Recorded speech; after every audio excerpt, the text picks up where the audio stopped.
Matome mano darbą kaip ir du viename. Čia yra pianinas ant smiltynėje ant jūros kranto padarytas. Pianinas kaip žemės meno objektas ir po to aš pats jį nusifotografavau. Darbas vadinasi vertikalios bangos garsai. Tai žodžiu, viskas dirbama, buvo sąlygos tokias, kad daromas objektas iš gamtos medžiagų, tai smėlis, ar mediena, ką tu randi, akmenukai, ten aišku gali panaudoti kažkokius virveles, šniūrus, kokius tai, žinot, špagatą ir panašiai.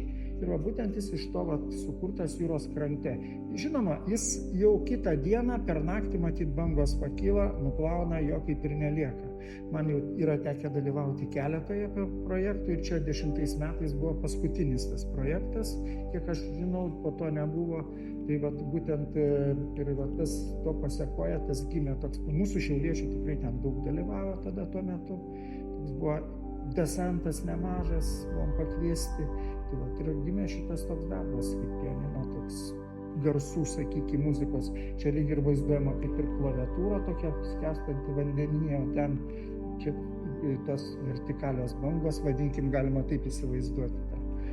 Ir pati jūros krantą kažkiek tai matosi bangyčių.